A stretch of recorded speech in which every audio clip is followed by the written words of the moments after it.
Everybody got quite a few emails that were sent to me regarding a plugin that we looked at a few weeks ago on doing something like this.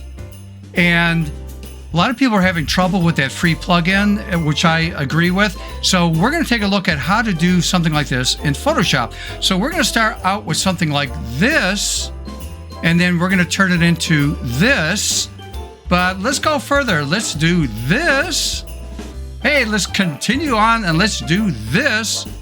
All right, one more, and let's finish it off with something like this. We're going to be thinking creatively out of the box. Are we ready for this one? Let's do it.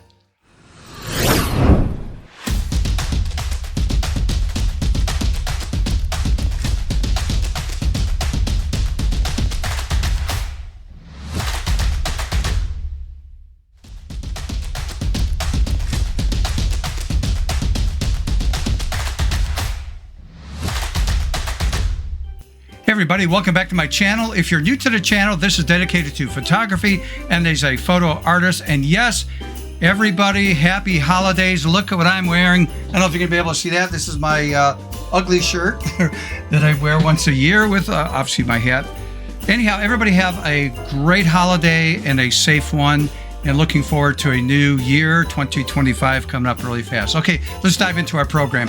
I got quite a few private emails. And by the way, if you want to email me privately, rather than making a comment on YouTube, it's up to you. But I know a lot of people are afraid to ask questions where everybody else can see it.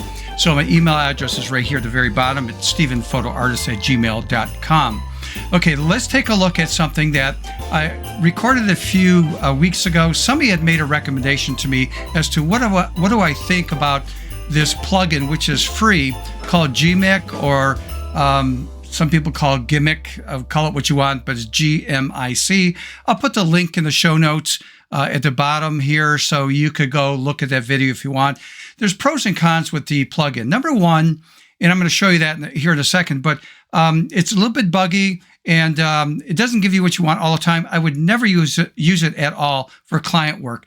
I would definitely just, hey, let's play, have some fun with it for personal projects, whatever. But, you know, some people made comments, this is a total waste of my time, even though it's free. I would never use it. And other people, oh, thank you very much. This is great. I'm having a blast with it. So it's on both ends of the spectrum right here. So let's take a look at what the problem is. And then the question I got was, well, isn't there a way that we could do something totally in control in Photoshop? And the answer is yes. And I'm going to share with you some techniques, and we're going to get really creative and do a lot of different scenarios. So let's take a look at what the plugin is supposed to do, but it just sort of goofs up. And by the way, quickly, one of the negative things about the plugin is that, in my opinion, it's only for Windows, it's not for Mac people. So that bothered me right up front. Number two, it is very buggy as a program, but pros is it is free, right? So if you got time to play with it, go for it. So anyhow, we took an image like this that we see right here in Photoshop, and we were creating something like this. Whoops, wrong spot right there. And the problem with that, with the frames and everything, is it just wasn't coming out exactly the way we wanted to. It would jump. So let me show you. Let me close out of this, and let's go to the image. And you go to Filter, come down here to Gmic, and let it open up.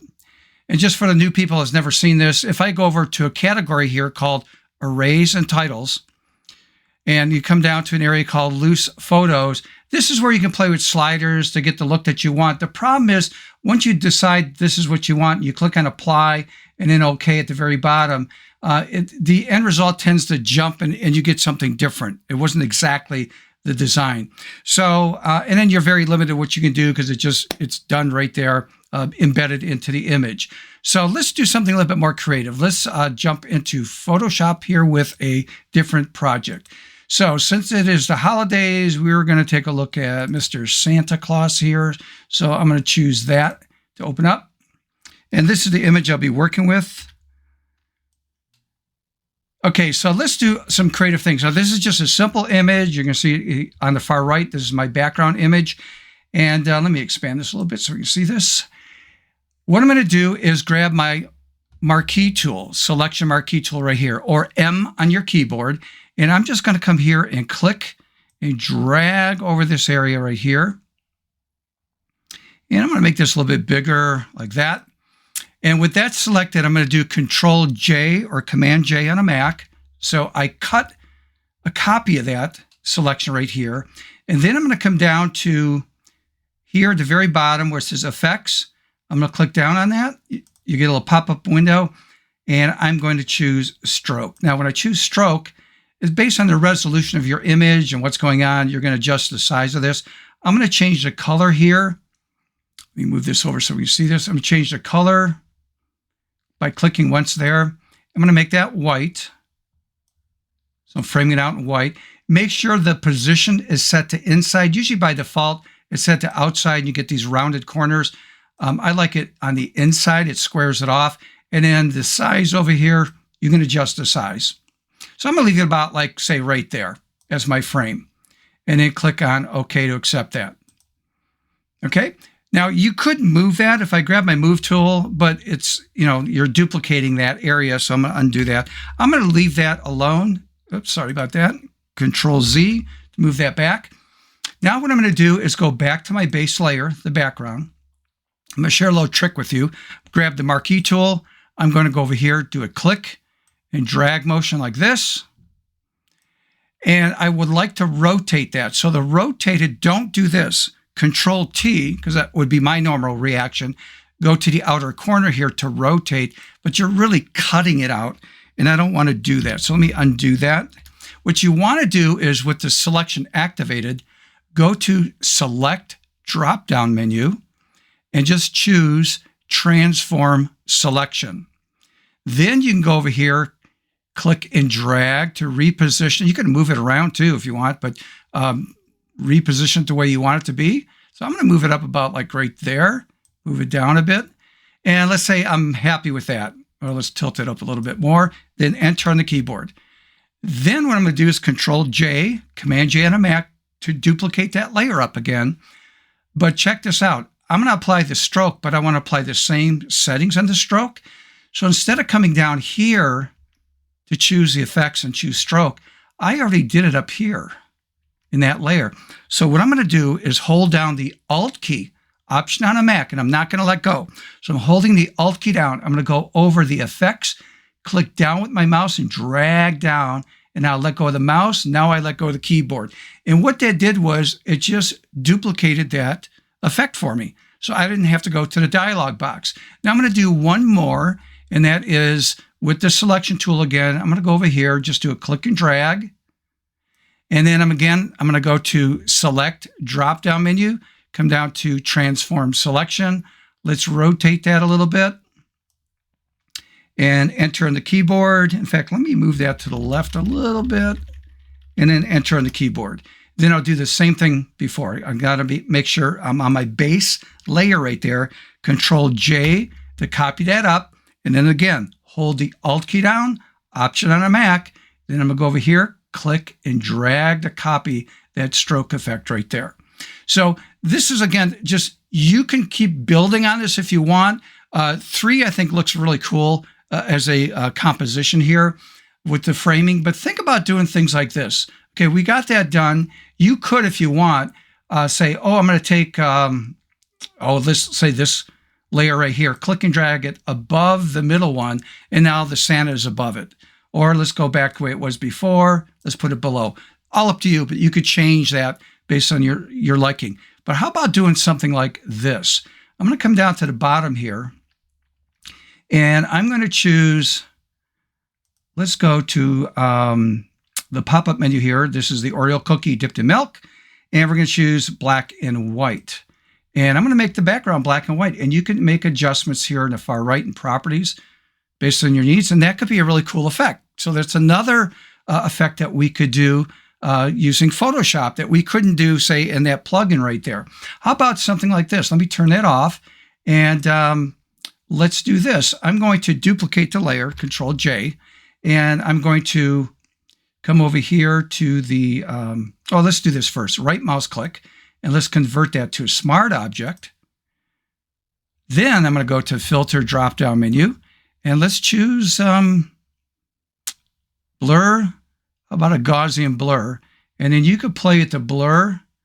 The reason I made that a smart object layer If I felt that I blurred the background too much, I can come back down over here where it says Gaussian blur, double click, and then I could unblur my blur.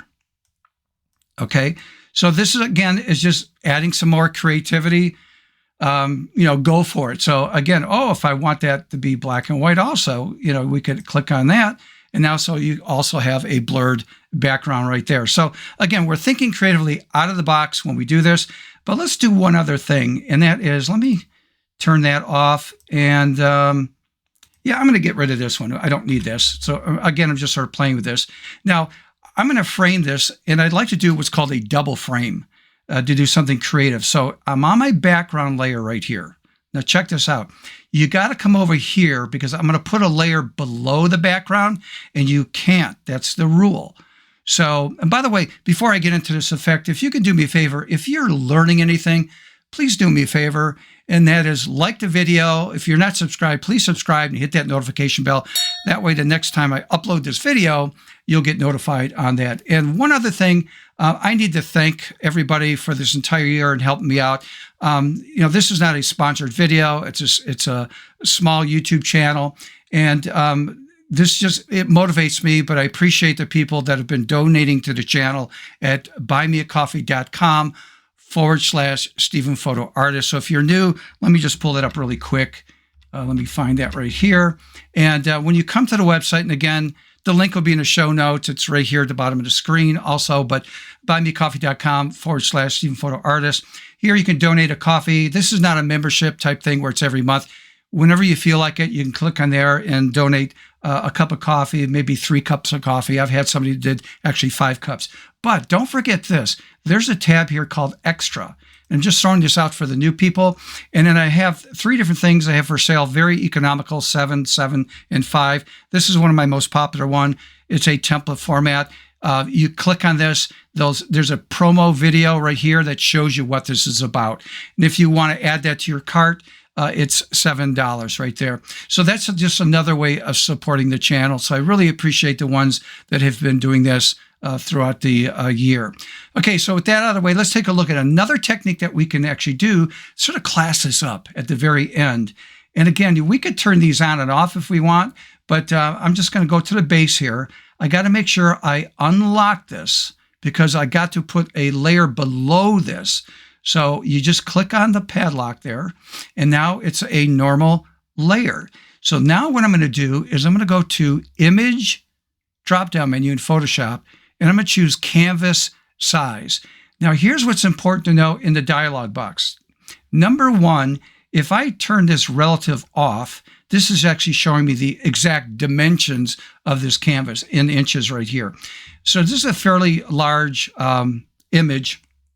I'm going to go to relative, and this will zero out. I'll talk about that in a minute. And make sure you're in the center here. You're not up here or down here. You're in the center.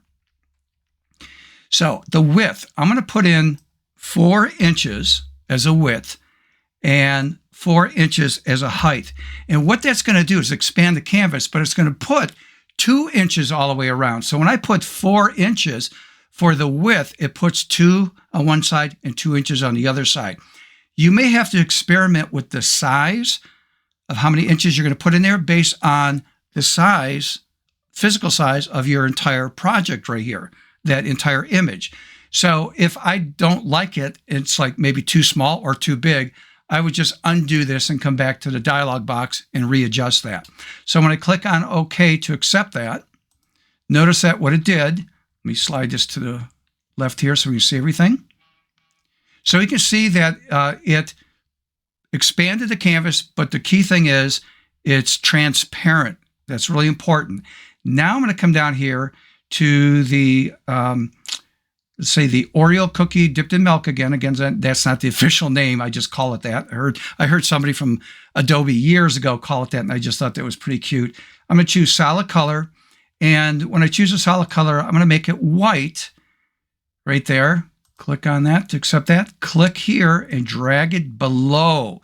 Now I've got a white frame. Now the cool thing about this technique is if I change my mind, and I do like the white frame, but if you don't, you could double click on this and then pick a color. You could pick a color in here, Or you can go, I'm going to go over here and pick a color right here. And it picks up that color. But in this example, I do like white. It's sort of a timeless type look. And I'm going to click on OK. Okay, so with that done, now here's the cool thing. We're going to push ourselves. Again, creatively thinking out of the box here. I'm going to click on this layer right here where we expanded the canvas and it was transparent. And with that selected, I'm going to come down here to Effects again. And I'm going to come down here to Stroke. Now, I could copy that same stroke as I did before, but what I want to do here is change the color of that stroke to be, well, let's just say red for Christmas. Click on OK. And then you would adjust, make sure, again, it's inside as your setting, and you could change the size of this, make it smaller.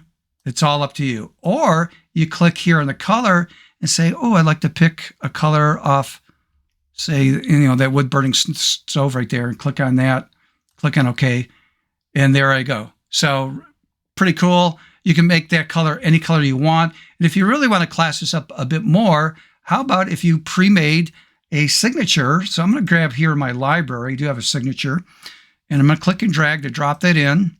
I'm going to move that about right here in the center, enter on the keyboard, and I'm going to pull the opacity down on that. Let's make sure it goes to the top, by the way, of my stack right there. And I'm going to pull the opacity down to maybe about 50%, close to 50%. It classes that up a little bit. So there's my before and after. Okay, so there you go. So again, hopefully you're learning something. And again, please like the video, subscribe if not, subscribe and hit that notification bell. And also, if you have any questions on what I just did here, email address is right here at the very bottom, stephenphotoartist@gmail.com. Everybody, I wish you a happy holiday. And again, let's get that camera out. Let's try this technique. And let's, literally think creatively out of the box. Hey, how about if I just turn these things off and just do something clean like that? That would be pretty cool too. All right, until next time, see ya.